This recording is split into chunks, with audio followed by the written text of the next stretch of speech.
দুনিয়াটা হলো একটা মরগের মতো মুর্দা। দুনিয়াটা উদাহরণ কি মতো? মুর্দার পিছনে কোন মানুষের দল দৌড়ায় না, কুকুরের দল দৌড়ায়। পানির ভিতর থেকে মরগ ভাসে, ওর পিছনে কিন্তু কোন মানুষের দল যায় না, ওর পিছনে কিন্তু কুকুরের দল দৌড়ায়। কখন মরগ নদীর কিনারে আসবে আর সেইরা ফাইরা খাবে। কথা ঠিক কিনা? আল্লাহ রাসূল সাল্লাল্লাহু আলাইহি ওয়াসাল্লাম বলেন, হে আমার উম্মতেরা, দুনিয়াটা হইল এবং যত সম্পদ একটা মরগের মতো মুর্দা। এর পিছনে যারা পড়বে, আখিরাতের স্থায়ী জিন্দেগি ধ্বংস করবে, এরা হইল কাল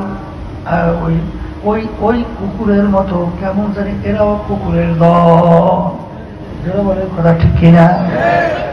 আল্লাহর হাবিব বলেন, দুনিয়া এবং দুনিয়ার যত সম্পদ, চেয়ারম্যানগিরি, মেম্বারগিরি, এমপিগিরি, মিনিস্টারগিরি, বাজানরে পীরগিরি, মুফতিগিরি, সভাপতিগিরি, সেক্রেটারিগিরি, আরো আরো আরো আরো যত বলেন, এই যত কিছু আল্লাহ রাব্বুল আলামিনের দরবারে কাবাউদাতেন একটা মাছি বা মশার পাখনার মতো উদাহরণ।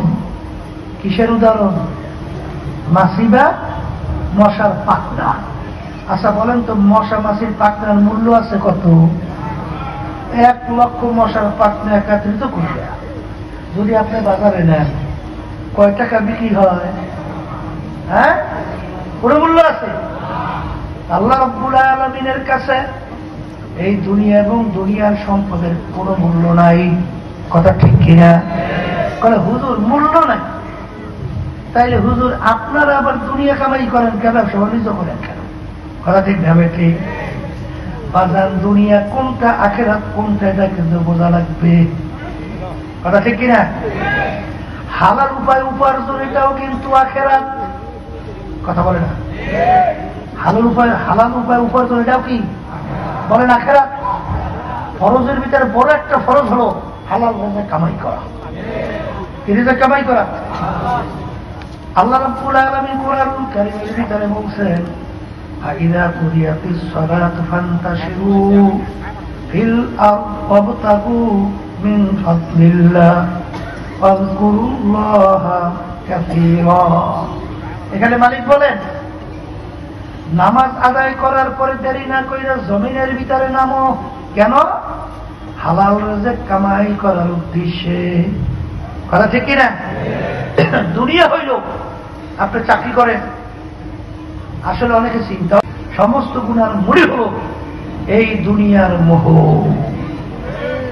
কিসের মোহ? আবার বলেন।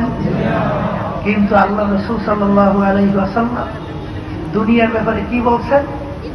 আর দুনিয়া জিফাতুন ওয়া তালিবুহা কিলাব। হে আমার উম্মতেরা,